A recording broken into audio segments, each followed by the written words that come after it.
Today I'm going to be making my first side grain cutting board. I'm going to be using some pieces that are left over. I have some other short pieces, some cherry and some maple. I need to run some of that through the planer first and then get over to the table saw and get these cut down. I'm going to cut them into 1 1/4 inch strips and glue those together. They may have to go through the planer once they're all glued together, so I'm hopeful that I'm at least going to have a 1 inch thick remaining cutting board, maybe a little bit thicker.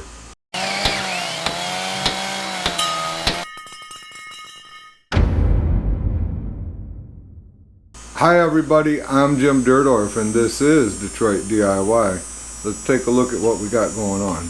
I have these 3 pieces of wood on my planer sled. This is a piece of maple, a piece of cherry, and a piece of walnut. The walnut is the worst, but it's also the thickest. You can see it's warped really bad. I've got them shimmed up, I've got them hot glued down, and they are ready to go through the planer. We've got my planer set up and ready to go. We've also got these that need to go through the planer, but these aren't warped, so they're good to go the way they are. Everything else here has been through the planer. I don't know that I'm going to use everything here. I probably won't use these short pieces, but I have some other longer pieces here that are going to be good to go. So I believe that I will have enough to make a decent sized cutting board. So I'm going to go ahead and get that through the planer and get one side planed out, face jointed, and then I can take them off the sled and do the other side.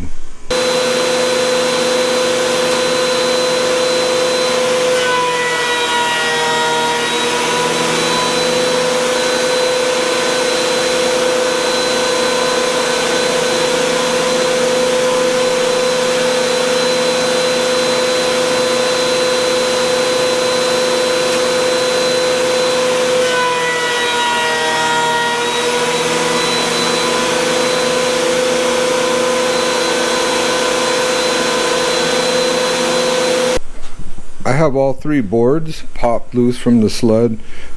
One side is finished here and one side is finished here, and I've finished both sides on this piece of walnut.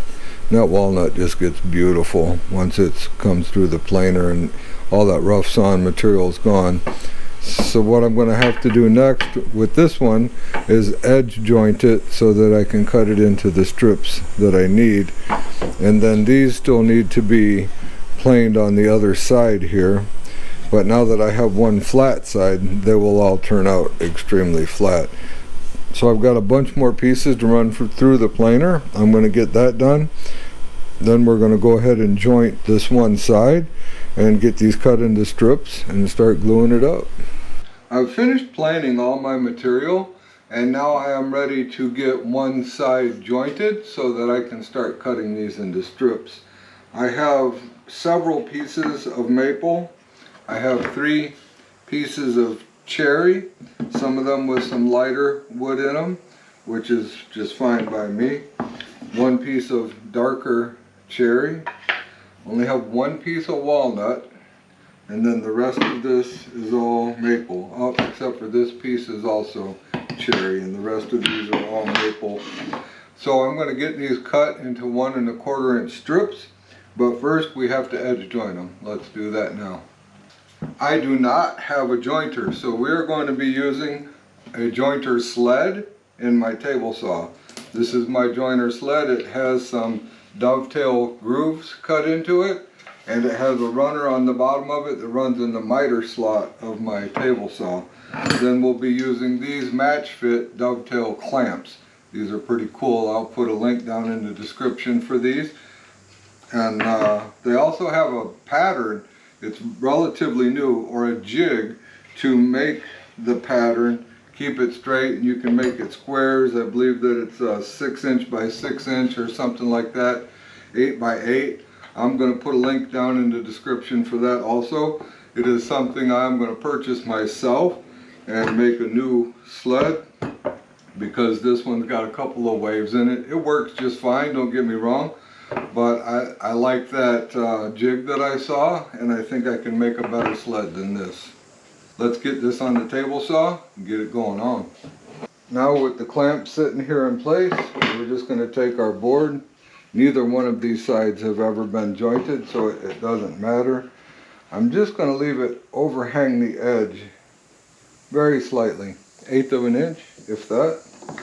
We're going to slide these in, clamp it in place. If you are jointing a thinner board, you have to be careful, I'll show you here in a second, that you don't push your clamp in so far, especially if you can't see very well underneath, that the clamp is poking out of this groove and you hit it with your saw blade. So you want to make sure that your clamps aren't pushed through that far. Let's get this in the saw and joint it. I already have my blade adjusted to the correct height. So we're going to kick the vacuum on, saw, and cut it.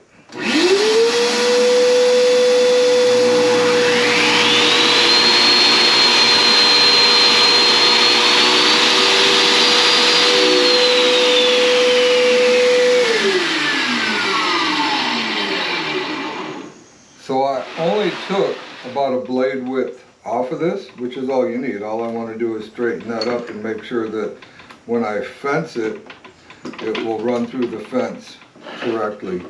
So now that this edge is jointed, I'm going to put a little pencil mark right here just so it's an easy reference for me. And then when I run it, I'll make sure I fence that when I run it through the fence.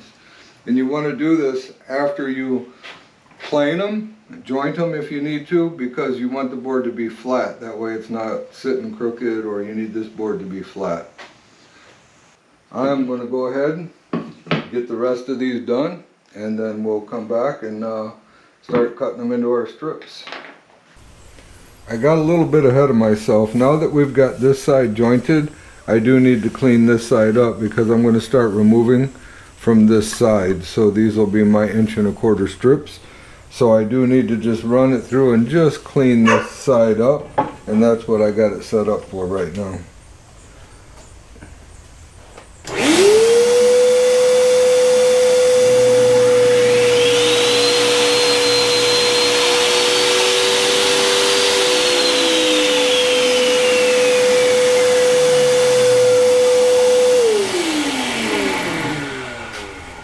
And just like that, this piece is ready to go.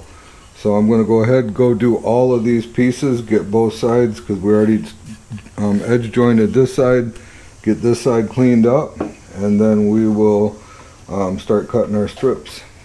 With all of them done, I have my fence set at 1¼ inches, and we're going to start ripping these down. And I am using my bow feather board to help me kind of hold things exactly where I want them. And it also helps to prevent kickback. You want to make sure when you're cutting these strips like this that you're standing off to the side, not behind this piece of wood, so that if it by chance does eject, it is not going to hit you. Let's get this thing ripped down.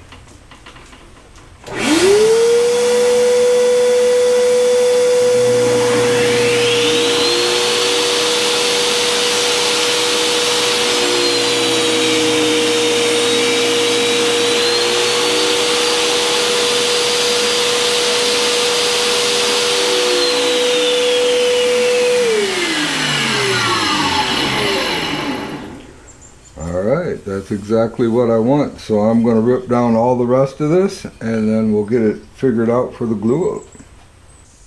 I've got all my pieces arranged the way I want them, and I had an extra piece of walnut, and I attempted to rip it into 2 thinner strips, but I should have put in my zero clearance throat plate, and I didn't, and the last piece fit between the blade and the throat plate, and it split it when it fell down in there. So, but that's okay. So I'm going to take this thinner one and put it right in the middle, and then I'm going with that, then maple, cherry, maple, maple, walnut, maple, cherry, maple, cherry, maple, cherry, and that's how we're going to end. And I have a piece of cherry and a piece of maple left, and it's the repeat pattern on this side. So what I want to do now is I've used my square. My good square is not here right now, and I squared this up. Now I'm just going to draw a line. It doesn't need to be perfect at this point in time, but as I'm doing the glue up, I would like just a little reference to go by, because I'm going to have to trim it anyway. Once it comes out, once the glue up is done, I'm going to have to trim these sides off, because my miter saw is also not here right now, so I just used a circular saw to cut these into pieces.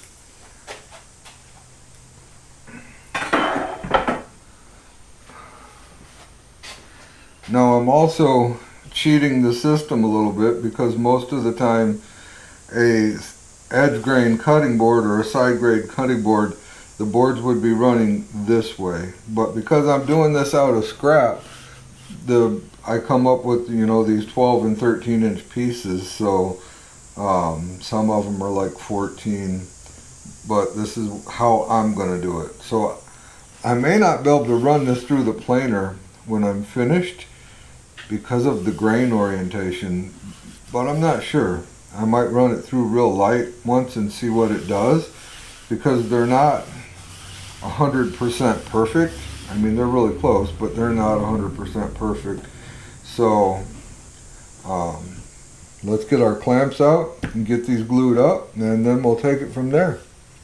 I'm going to be using 3 clamps today. These are excellent for making these cutting boards. I'll put a link down in the description for like the feather board, everything that I've used in this video to make this cutting board. So now we are ready to get some glue on here and get these things glued up. I do have a little fuzz on the edges, but I think we're going to be just fine. It's not going to affect us or hold us away on our glue up, I don't believe. But I might. I don't know if you guys can see that or not. There's just a little bit of fuzzing down here on some of the corners. And I might just take a piece of sandpaper, I think, before glue up and clean that off. I don't want to round any of these edges because that would screw everything up. But maybe just down the side and make sure that I get all those off. So I have a little piece of 220 here. Like I say, nothing crazy, just knock those things off.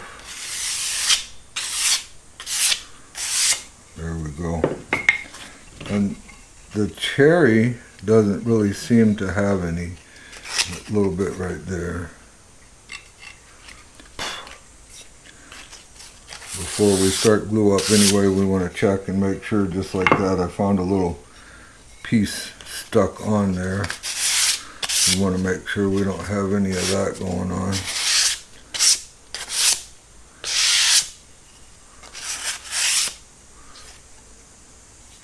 So I'm going to go through, check all these out, and then we will get some glue going on.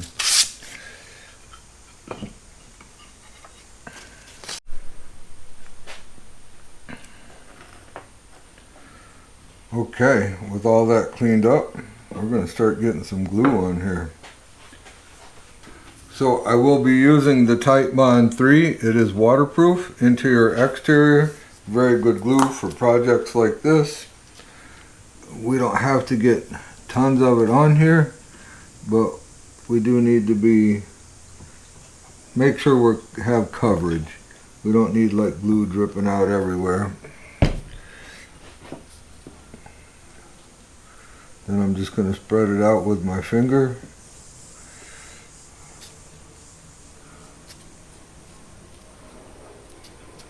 Just like so.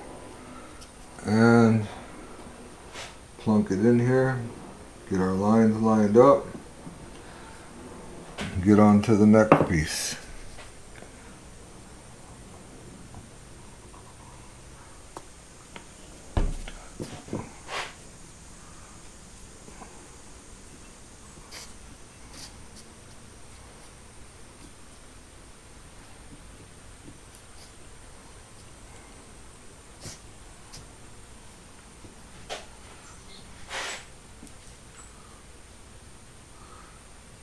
Lining up our reference lines as I go.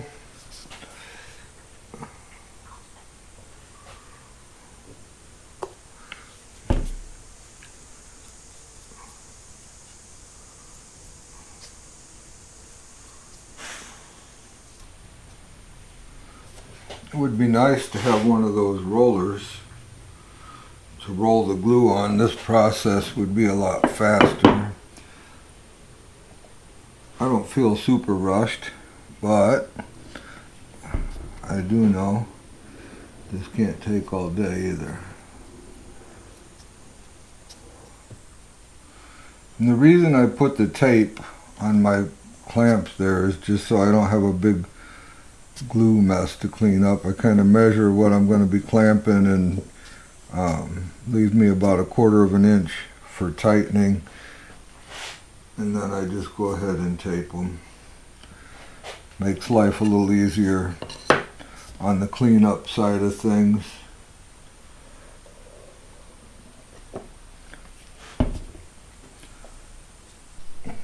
Last piece going in.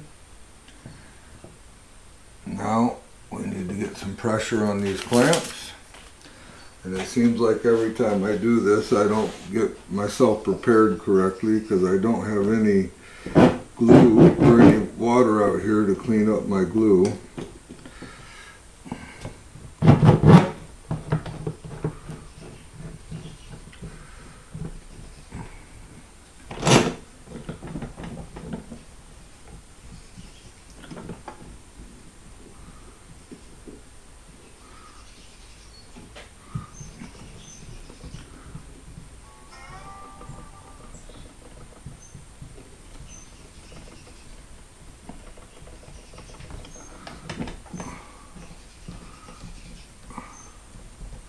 I want to make sure I see squeeze out everywhere, so I don't want to tighten it so tight that it like tries to pop out of here or distorts it. I'm going to get some straight edges on here in a minute. Have a good look at it.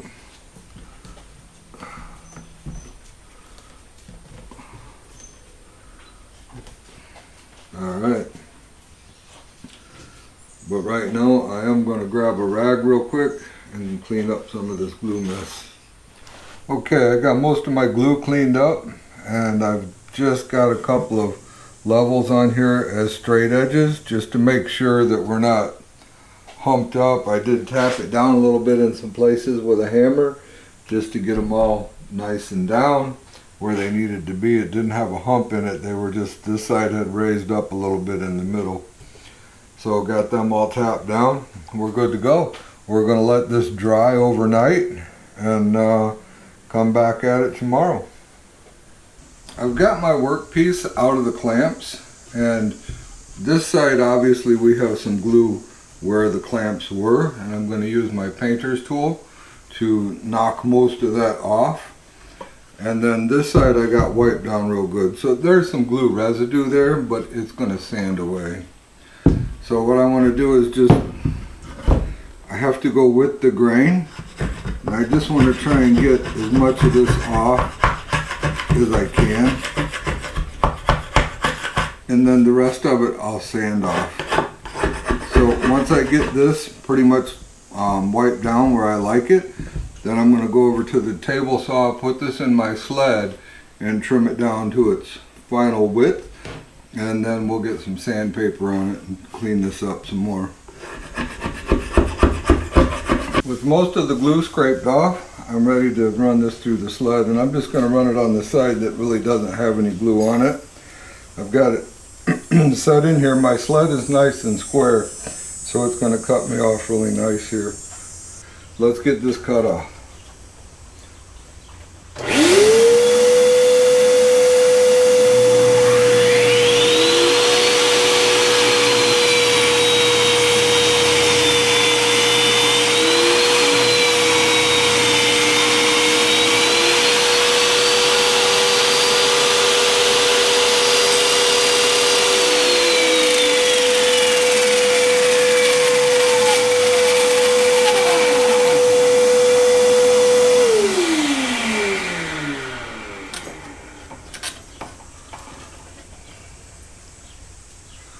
Alright, with that side done,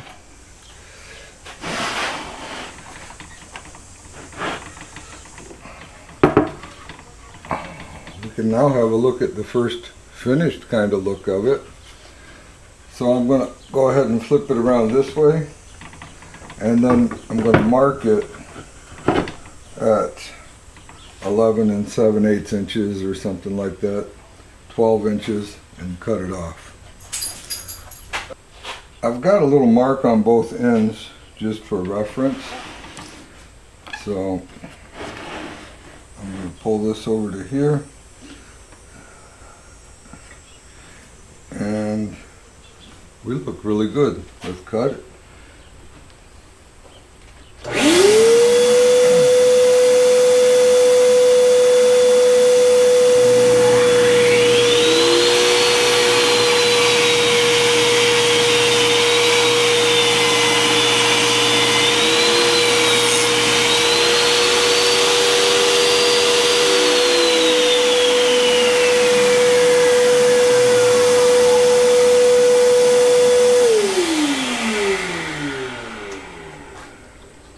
I cut it at 1 foot, but we just made it with this piece right here, but the rest of them all had a little bit extra to give.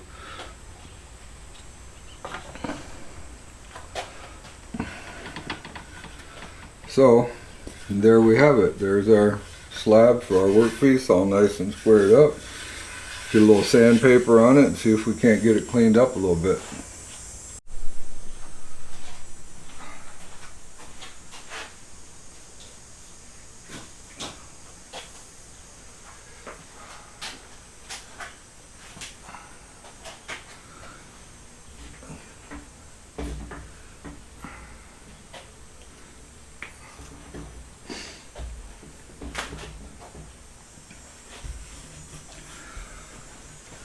So I have to say that some of these boards are slightly misaligned. So I would like nothing more than to run this through the planer a couple of times and just get it all nice and butter smooth. But I don't have any experience running through across the grain like this or against the grain. So I don't know what it's going to do. It might try to peel out big hunks. So instead, I think I would rather just try to sand this out. So I've got some 60 grit on here, and I think it'll make pretty light work of it.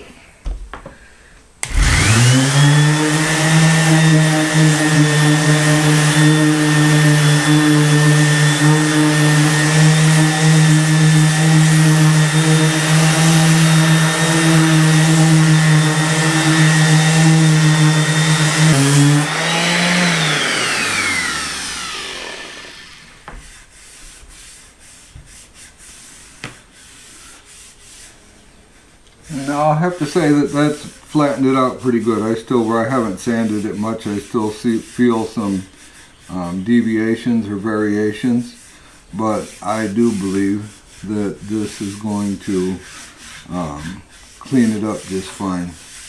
So I'm going to keep sanding. If I decide to try and send it through the planer, I'll record it because I don't know exactly what might happen. So maybe because it's all one solid piece, it'll be fine. I don't know. I do know you're supposed to plane with the grain, not against it. So we'll find out. I think that's why most of the people make these cutting boards with the strips running this direction. So this would be a lot easier of a process. But like I say, I'm kind of making this out of scraps. So my sanding process is maybe more because I did it this way. I'm going to keep sanding.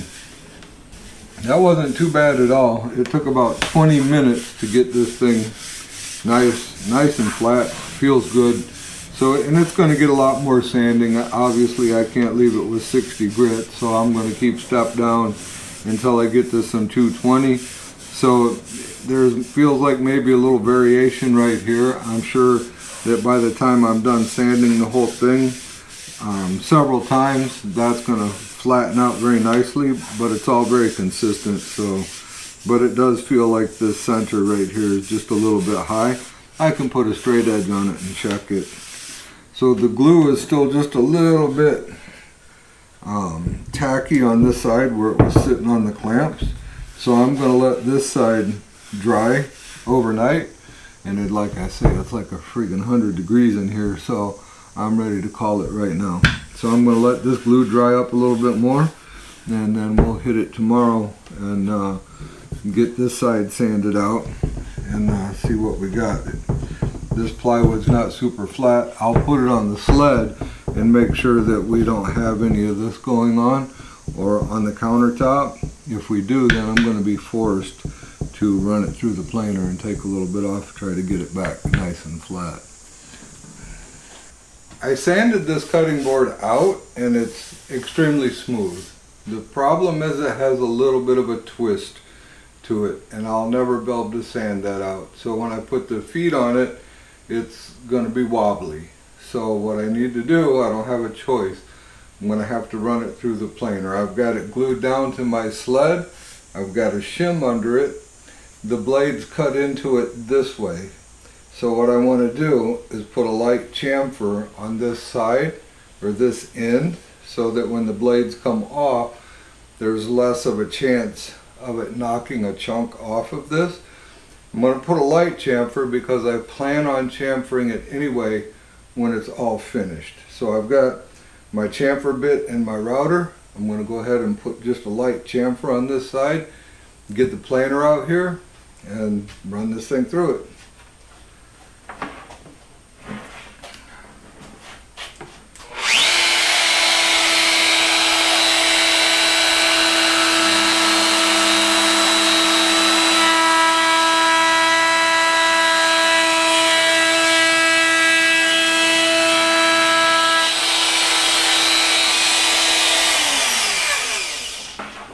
That's an extremely light chamfer, and I'm pretty sure I'll be just fine with that. I'm going to put a heavier chamfer when it's finished. I just don't want to accidentally go heavier than what I plan on putting in the finished product, but I believe this will be fine. If I see it getting close to it, then I'll run another chamfer on it, but I don't think I will. I just have to take out maybe 1/8 of an inch to get this thing nice and flat. So let's get the planer out here and run it through. Alright, I've got the planer all set up. I am going to take extremely light passes on this, and it's not an in-grade cutting board, so I'm not worried about that so much. I'm just worried about it peeling the grain off, not necessarily like exploding it. So we're going to go with very light passes, and the first pass we may not take anything, and I'm not going to dig into it very hard at all, just very light passes. But I'm going to leave the camera run the whole time. If anything goes wrong, I'll have it on the camera.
It's not butter smooth, but it's pulling a different kind of chunk than I've ever seen. It's pulling more of a long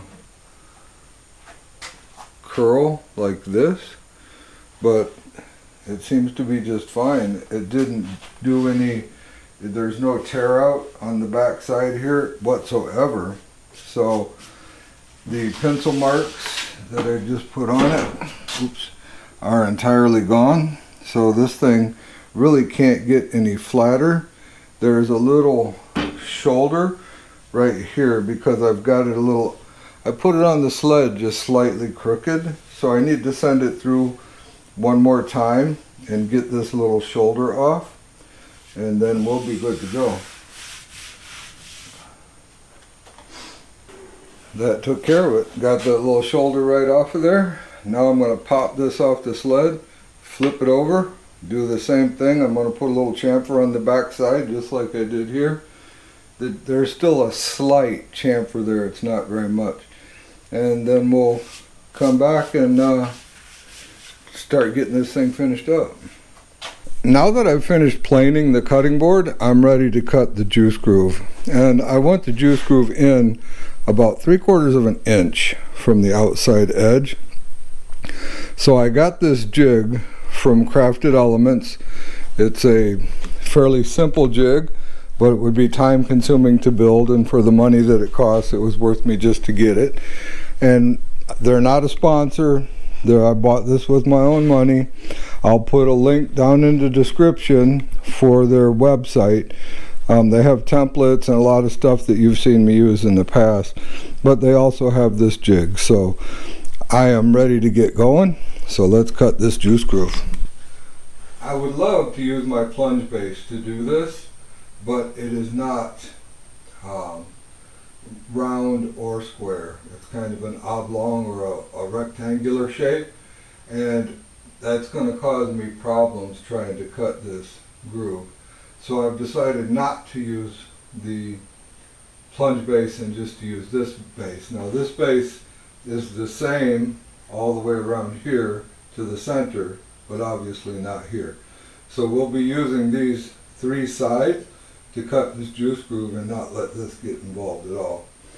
We want to cut this in a clockwise direction. So I'm pretty sure we're fairly stable. And I am not going very deep for the first pass. Then I'll clean it up and do a second pass. Let's get started.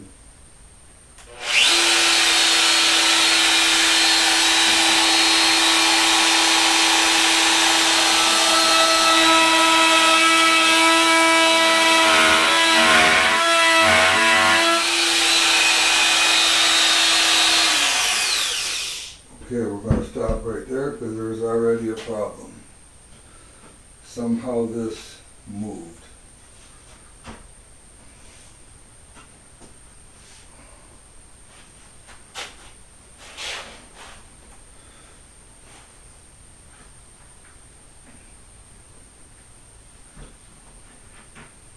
Maybe I did not have the thumb screws quite tight enough to hold it all in place. Once the router chattered a little bit, this moved.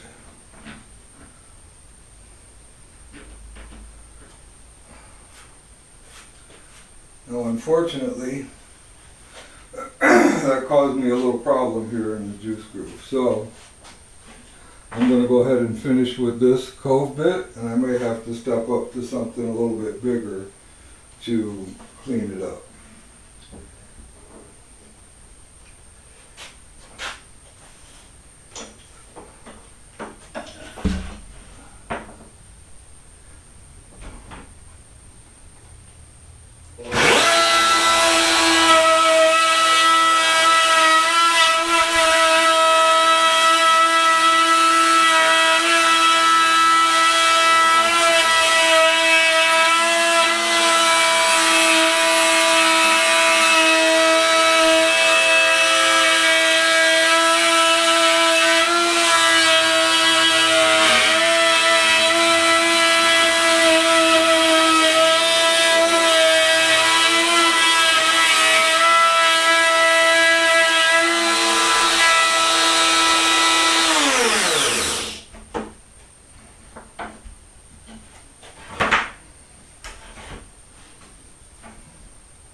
Okay. Now I'm going to vacuum all this out of here and then cut the second depth of this groove. So I'm fairly happy with it. It's a little bit inconsistent, like the router raised up a little bit or something. So I may run it through here one more time after I clean it up, just to clean this up a little bit. Alright, while cutting the juice groove, I screwed it up. My first mistake was right here.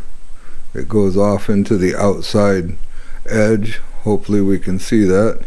What happened there was I did not have these wing nuts, these thumb screws, tight enough on the jig, and the jig opened up a little bit. I stopped as soon as I knew it was happening, but it was too late. There was already a mistake. Then over here I have some more issues. It's a little wide here, and I ran off course right here and messed it up really bad. So this was my own stupidity. I ran the router counterclockwise, just thinking I was going to clean the groove up or something, and you always have to run clockwise. So for the first time doing a juice groove, I guess I can't complain. I'm not one to hide my mistakes in these videos. I want to show them to you because you're going to run into the same thing. It's going to be difficult. There's a couple of things I wish were different. One, my router is corded. This is the only time that I wish I had a battery operated router, because the cord was in my way the entire time. So I have a plan for that, to try and make it easier. I'm going to drape that cord over my shoulder, similar to what you would see a painter do with the air hose when they paint a car. And then the next thing, the only way I'm going to be able to fix this is to use a bigger bit. So I'm going to take a 3/4 bit and run through here. This is not quite 3/4 wide, and if the juice groove winds up being this wide, I'll be pretty happy with it. I just have to do a little bit of layout and make sure that I don't need to build different size shims for my my juice groove jig here. So I'm going to figure that out, and then we're going to come back and we're going to take a second swing at this, and a little slower, a little better. I also think my router was running just a little too fast, so I'm going to slow that down just a little bit, and we'll do it again. The thing I noticed also is that running along with the grain, the grooves are perfect. The issues are coming when I'm cutting against the grain, and the reason the jig separated, yes, the thumb screws weren't tight enough, but the router started hopping a little bit, and when it did, it obviously bumped up against the fence a little harder than what it normally would have, and it caused it to separate, and that's because they weren't tight enough. So I've got them tight enough now. I just have to make sure that with the 3/4 bit, and hopefully I don't have to go the full, this is not quite 3/4, so if I have to go the full depth of the bit to get the 3/4, then that won't be good, but well, I won't be happy about it. I'll live with it. So I'm going to try my best to get that 3/4 bit right in the center of this groove, just a little bit to the outside, because I have to be able to clean this up over here. So I'm going to do some measuring, and we will get it cleaned up. This one here is a little bit to the outside too. So let me get this laid out, and we'll get this juice groove cut correctly. It's just going to be a little wider than I intended it to be. Alright, here we go. I think I got better control of my cord right around my neck here, so that it's at least hanging down. This would be great to have a cord where I could drop it from the ceiling. I do have an outlet up there, but it's too far away. So we're going to do it like this. I think it'll work out a lot better. The bit, I've barely got it poking down any at all. So I'm going to just start right here in this corner and work my way down. So I'm going to slow my router down. I'm going to go 3.5. I was about 4.5. See how it acts with that. I think part of my other problem was I had my hand up here and it was making the router kind of tippy, even though I was holding it, putting pressure down on the base right here. So I'm going to try and keep my hand lower on the router. I think I'll have better control with it. So let's do this.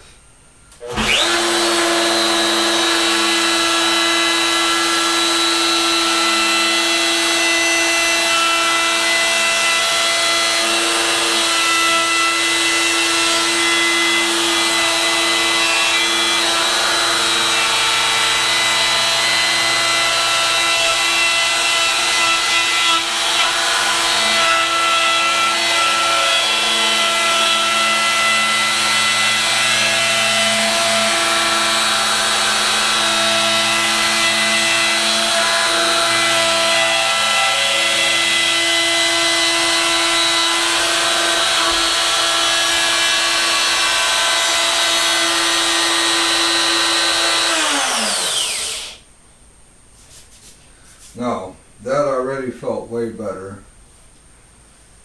So, I did not make it over to my mistake. So I know I'm just barely grazing it, but it felt way better in that run. So, we're going to drop it down a little bit and do it again. I'm going to vacuum this stuff out of here and make another pass. I only want to go deep enough to fix my mistakes, so then hopefully the groove doesn't wind up at the full 3/4, because my mistake wasn't, it was about 5/8. So I'm thinking that if I drop it down a little bit more, it'll clean it up. I won't have to go the full 3/4. My mistake over here is almost gone right now. So, and the mistake over here is completely gone. But I still have a little groove in the bottom here, and this mistake right here still exists. Otherwise, we would be golden if it wasn't for this one right here. Okay, I'm just going to drop the bit down a little bit. And we'll make another pass. This time I will not be able to turn it on sitting flat, so I'm going to turn it on, get it up against the fence, and set it down in there.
So I still have not fixed my mistake over here, but I'm close to fixing it. So hopefully we will drop it down a little bit more and see if that'll get it. But otherwise, no mistakes, everything's going nice. I got a little bit of chatter right here. I pushed the router a little too fast. That time it cleaned up. I had some burn marks, and I've pretty much cleaned all them up with that pass, so I'm feeling good about that. So we'll clean up these chips. I'll run her again. We'll come back when I got it all done, take a look at it. It did not work out quite as I had hoped. This little bit of this mistake still remains. So what I did was I cut 3/16 of an inch off of this spacer and 3/16 off of this spacer, and I left these two alone. So the front and the back groove are going to get a little bit wider, but the sides are going to stay the same. So we're going to see what that does for us. Now, in the worst case scenario here, I could save this cutting board even if I'm done with all this and I don't like what I see. I can put up a bit on the router table and just cut this out square and put an inlay in here to cover all this up. Then I could either just skip the juice groove altogether or cut a new juice groove in that inlay. So there's no, when you make these mistakes, there's always a way out. So I'm hopeful this is the way out. I don't mind this wider juice groove. There's still plenty of room here to do your stuff. So I don't mind this at all. So let's see if we can get that taken out. If we can, then we'll be in the chips. So let me get this thing tightened up. And yes, first I'm going to go around and just kind of snug it, and then we will go from there once I'm happy with it and get it all tightened down real nice. None of what happened here is this jig's fault from Crafted Elements. It's my first time using it, so I didn't realize that the thumb screws needed to be that tight, because I believe I'm tightening them over excessively, maybe, but maybe not.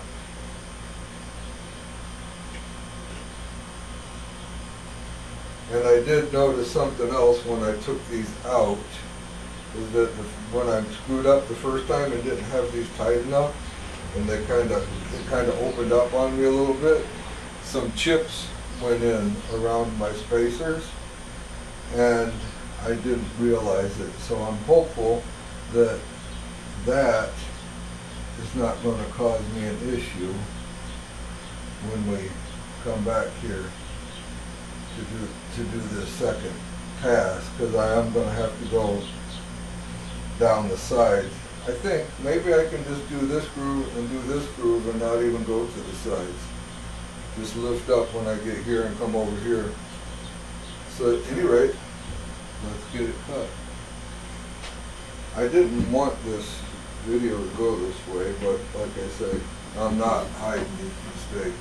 So I'm not changing the depth of the bit at all from my last pass, and I'm hopeful that it doesn't leave a line. I don't think it will, but it might. If it does, I might have to do a little sanding in there to try and get it corrected. But I'm going to turn it on and just set down right in this corner and go to that side and lift it up, I think.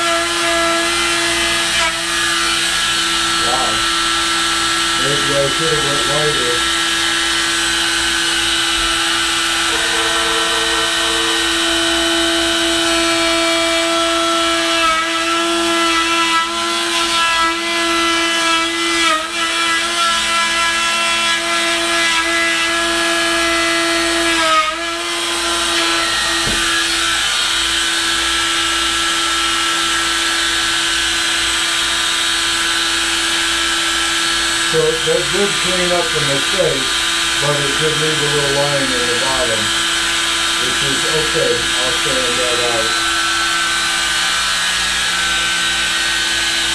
Now over here, I'm going to do the same thing, but I'm going to try and go as slow as possible. That was a bit jerky.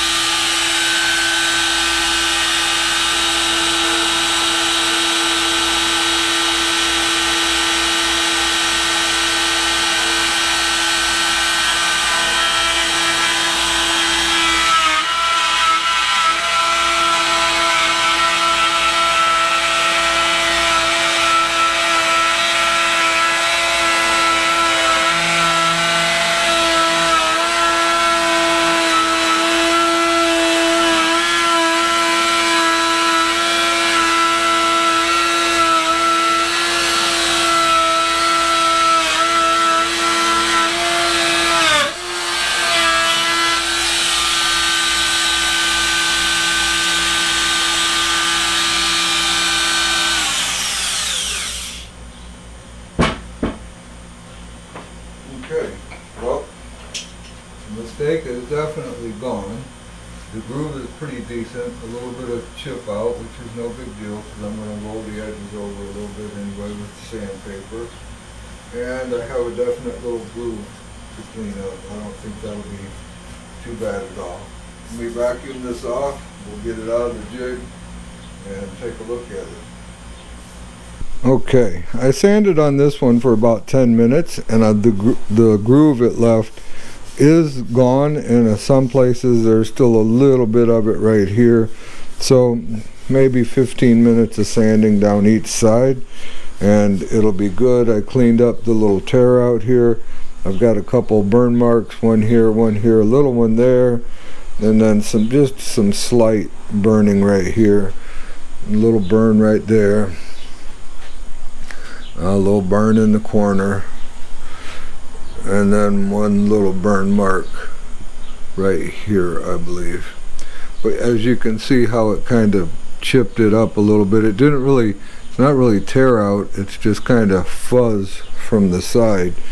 So I'm happy with it. It's a meatier juice groove than I wanted, but I think it was a good bailout from a potentially disastrous mistake. So, and right at the end when I got right here, you kind of heard the router chatter a little bit, and it did jump away from the fence just a tad, but I'll be able to sand that out and no one will ever notice that that is there.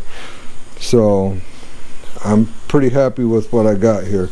So I think before I start getting carried away with sanding, I want to put a light chamfer on the top, a heavier chamfer on the bottom, and then I believe I'm going to put a couple of handle notches in it on each side here for picking it up. It will have feet on it, but I still think I want to put a couple little handle notches on it, or finger holes.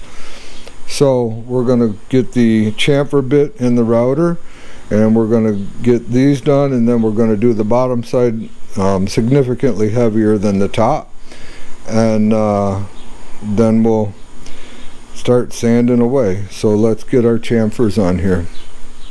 Okay, I've got my chamfer bit where I want it. It's not going to leave me a ton of material left on the top here.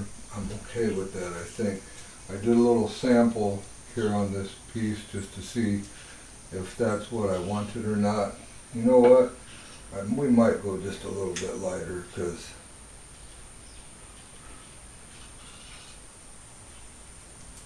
I can always do it again, right? Let's try that. I am going to turn the router up to about 4.5, and away we go.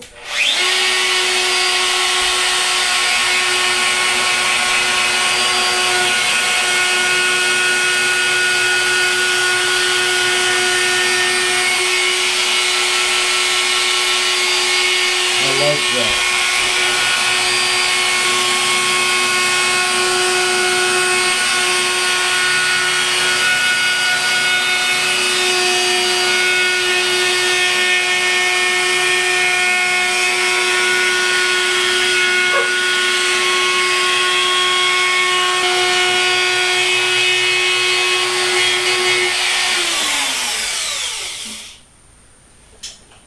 Very light chamfer, and it just gives it that little bit of character. I like that a lot. Takes the edge off. Very nice. Now let's flip it over and do this side. Now this side we're going to get a little more aggressive. We're going to get way more aggressive on the bottom. It'll give it that nice shadow look. I don't even need to do a test. I know what I want here, so here we go.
have been a nice chamfer like that, but because the juice groove mistake, I wasn't able to.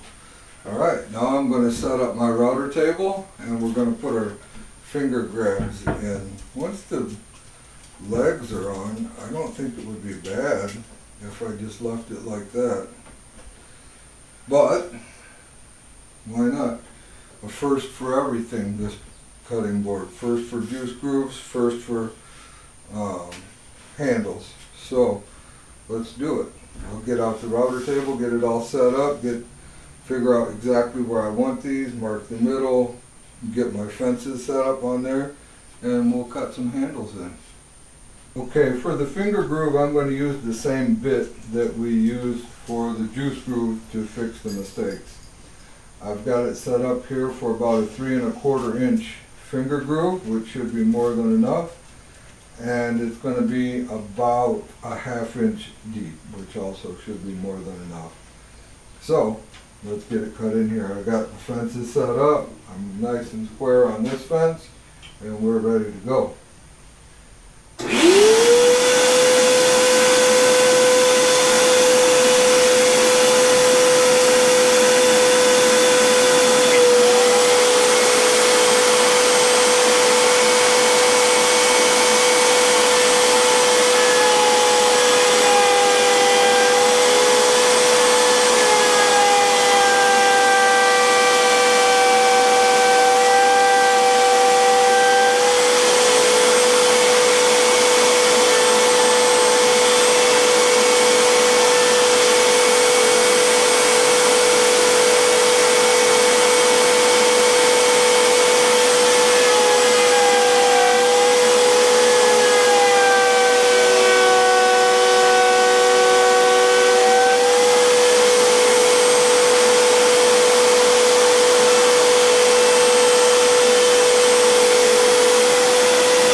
Too slow, or I held it a little bit too long at the end. We'll try to sand it out. Same thing over here. But that should be very sufficient for picking this up. I like that.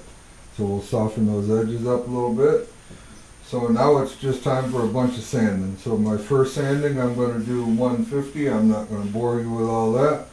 I'll get it sanded all down with 150, and then we'll hit it with 220, and that'll be our finished sand. I'll show you some of it, but I'm not going to bore you with the whole thing. I'm going to finish getting this little ridge cleaned up that I made here. I'll get all the juice groove cleaned up, get the 150 sand on it, and then we'll come back for the 220. All of the 120 sanding is finished. Now I'm ready to go to 220. And I'm going to use my DA first, and then we'll go to hand sanding all the grooves and stuff.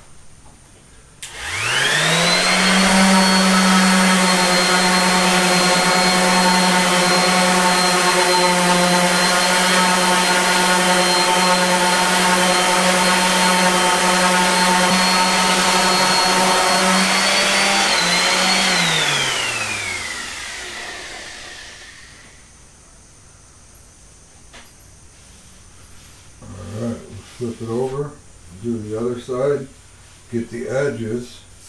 That is feeling so nice and smooth. I like that.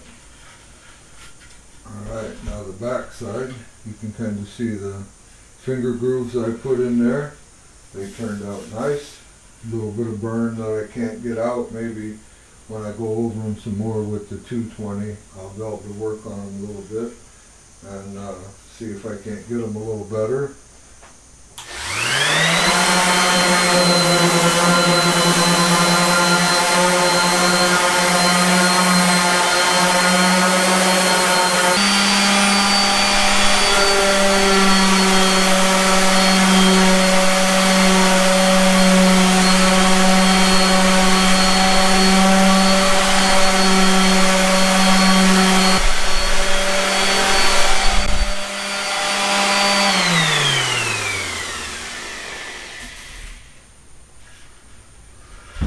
Okay, and now some hand 220 in all the other areas, and then we'll be ready for the next step.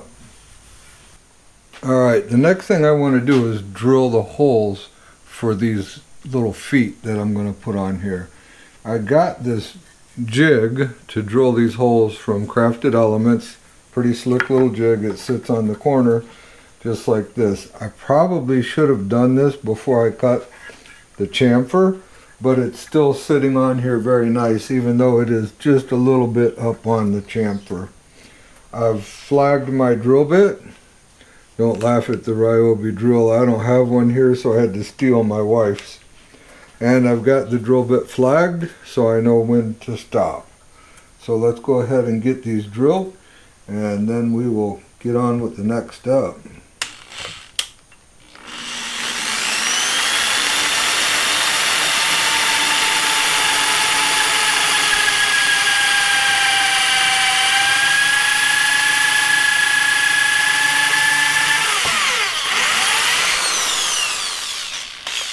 Alright.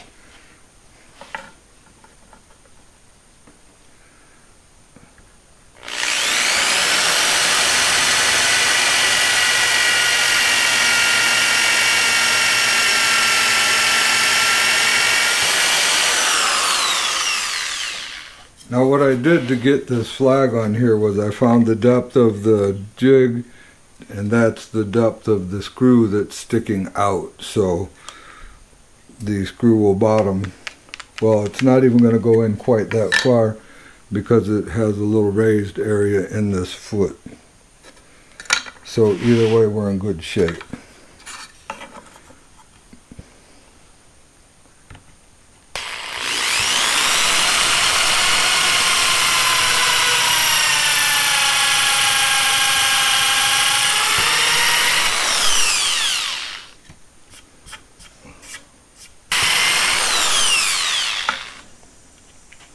Alright, now we are ready to go on to the next step.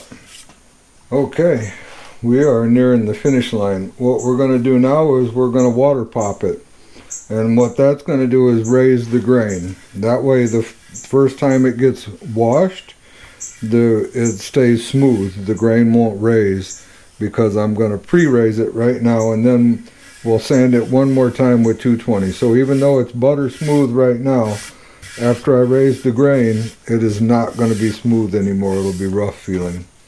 So let's go ahead and, I kind of like this part because the cutting board kind of comes to life.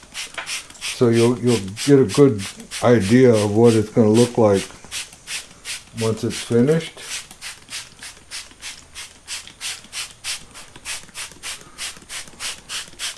Not bad looking, is it? Now I've got it sitting on some painter's points.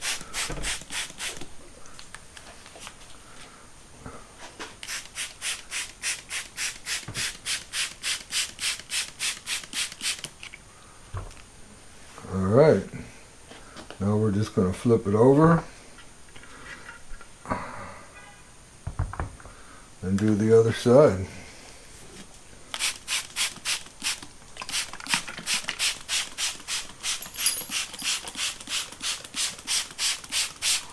Oh yeah, that's going to be a pretty cutting board right there. Couple little burn marks. I have to learn how to move the router a little faster when I'm doing this. There's a fine line between being cautious and too slow, especially in the corners.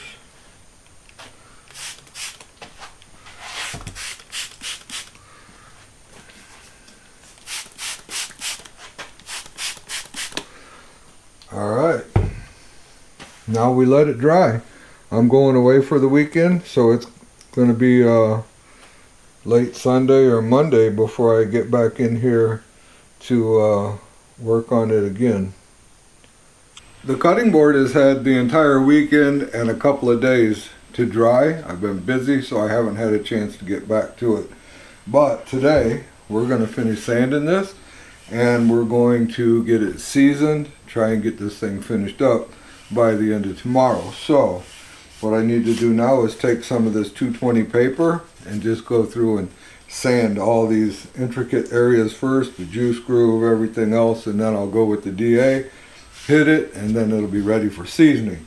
So let's get to sanding. I've been working a little bit on this groove right here. I don't know, last night when I got home I came out here and just sanded it for a minute. And I worked a little bit on a couple of the burn marks from the router bit, but with no real success in removing them. So that is something I'm going to have to get better at, is the speed of the router. You just can't let that thing sit still for more than a second or it's going to start burning the wood. So that's okay.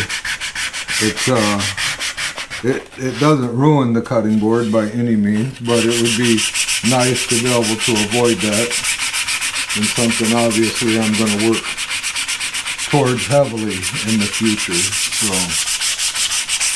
they're not bad. I'll point them all out once we get it all sanded and we're ready to go. And I want these edges to be crisp but not pointed. I want a very slight round over on these edges. So I'm just going to keep sanding here these grooves by hand until I like what I'm feeling, and then we'll come back when it's time to get the DA on it. With all the dust cleaned off of it, we are ready to start seasoning it.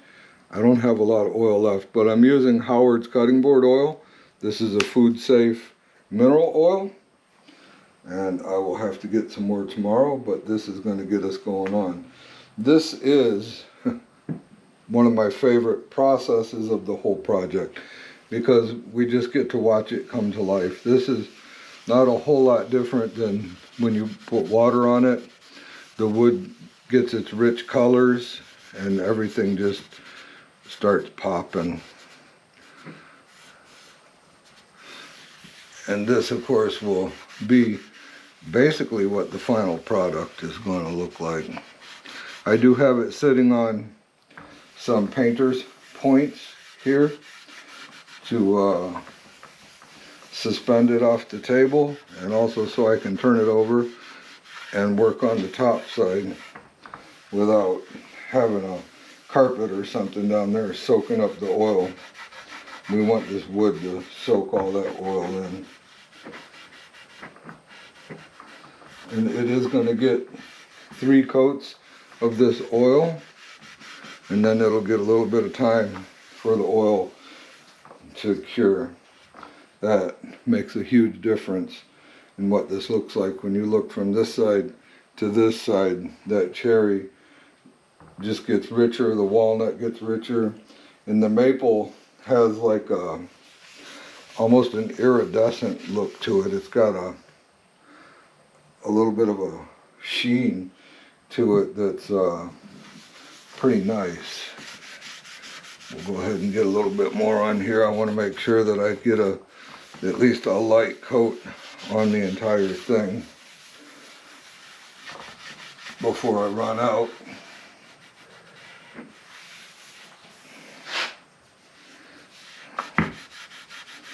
And then it will have the opportunity to soak in overnight before it gets its next coat.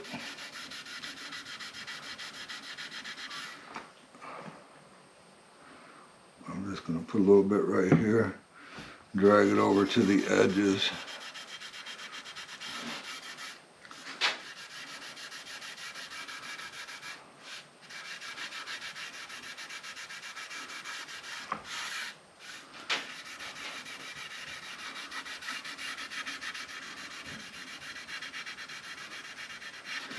So I had a couple pieces of cherry that are in here that have some blonde in them. I'll show you what I'm talking about, and that's how I determined the front from the back. This piece of cherry right here has this lighter color in it, so does this one, and this piece also has the same thing.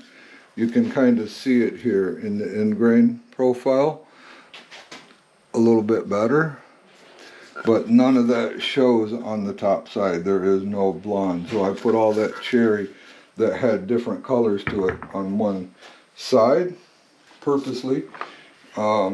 That way I could determine whether that would be the top or the bottom. And I decided it would be the bottom.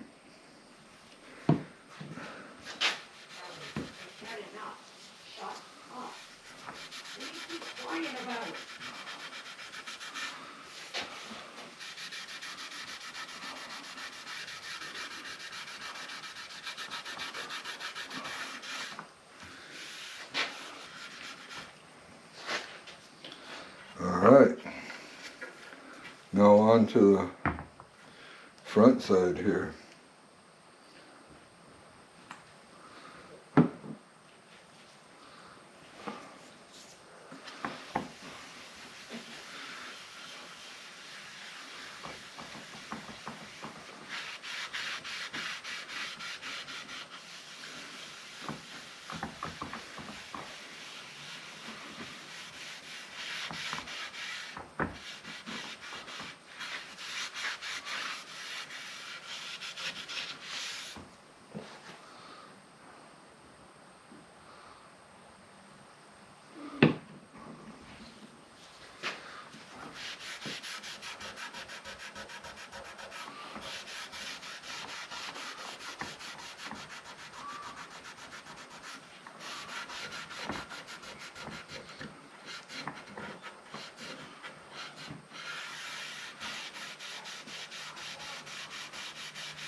Alright, I got a little dribble left. We're going to go ahead and get another coat on this side. Call it good. Especially since it'll have all night to soak in.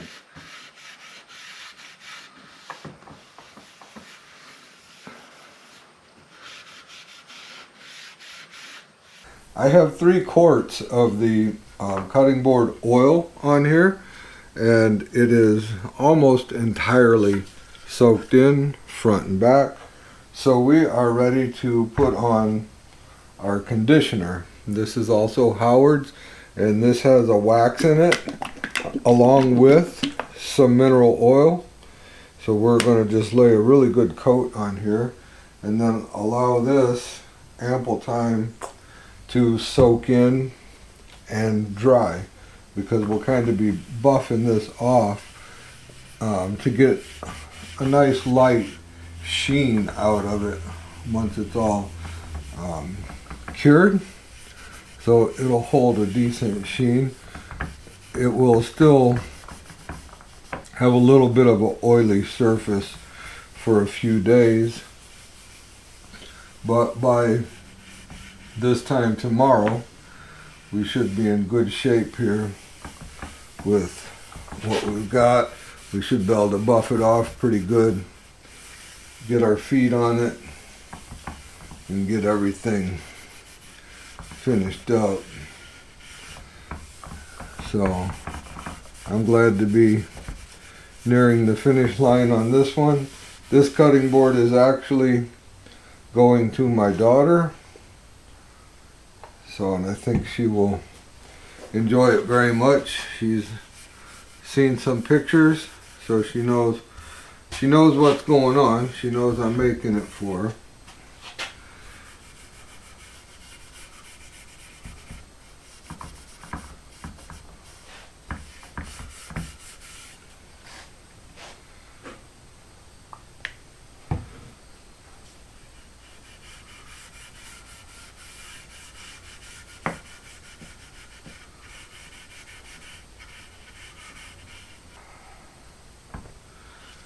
Alright, I'm going to do those edges one more time here after we flip it over. Just get a little bit going on right here. I'll take from that and hit all these edges really good, hit the sides really good. Make sure everything's nice and covered.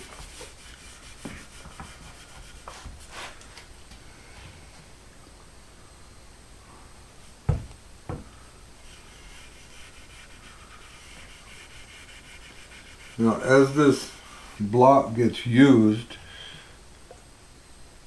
this is what you would reapply to condition it if at any time you notice that the wood is starting to get a little dried out looking,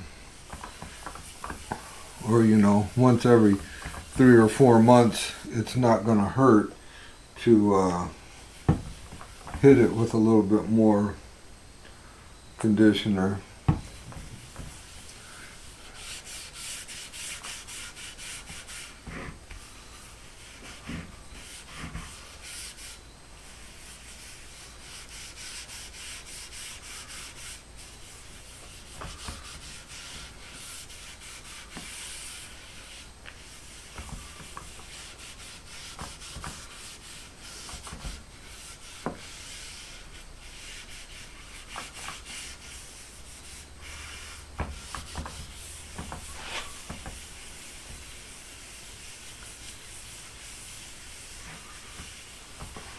Okay, we have got a nice coat on everything.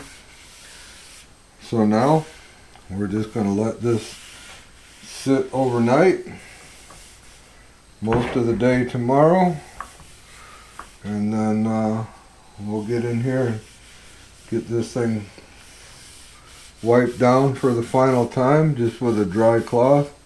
Wipe away anything that remains. Get a little bit of a sheen going, and put the feet on, and we're going to be done. So it's been right at 24 hours since I put the butcher block conditioner on, and it has soaked it up. Not only has it soaked it up, but there's really nothing here, a very, very light amount of oil. What we want to do now is just go ahead and take a cloth and buff this off to get our sheen going, and then just to remove any of the excess oil that may be here. So I'm just going to use a cotton rag and just give this thing a good buffing. Just lift any of that little bit of stuff that may be on the surface. Now it might be, you know, a little bit of oil on the surface for a little while until it gets cleaned and used a little bit. It'll taper down.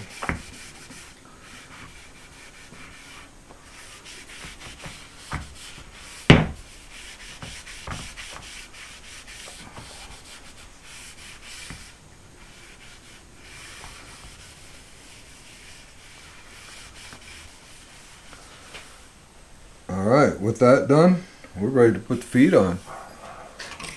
So I picked up these feet on Amazon. I'll put a link down in the description for them. It was a pretty good deal. So they give you all the screws and they give you the feet. There's plenty in here, and I left the drill bit in here for the corner jig.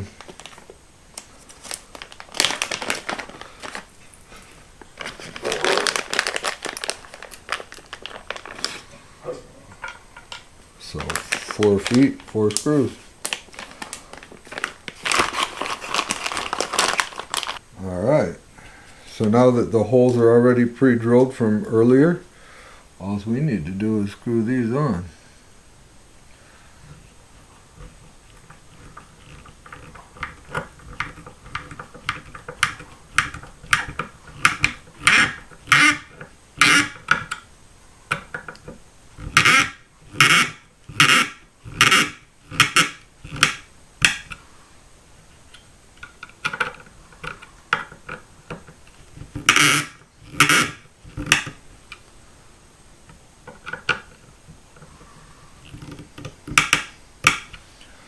Alright, I'm going to go ahead and get these other 3 on, and we're going to come back and take a look at the finished project. Now that the feet are on it, we are complete. I really like the way this turned out. I'd like for you guys to leave in the comments, did I do good in correcting my mistakes with the juice groove?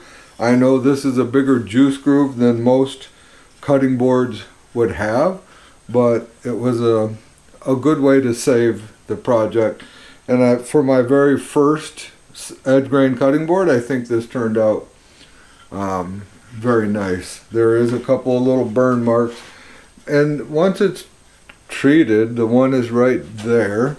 They get a little harder to see, One is down here in this corner. And then in this corner, I only have them in the corners, really, is where the little burn marks are. And then a little bit in this corner. Other than that, oh, and somehow we got one right here in the maple. But it doesn't really affect the overall look of the board once you're all done.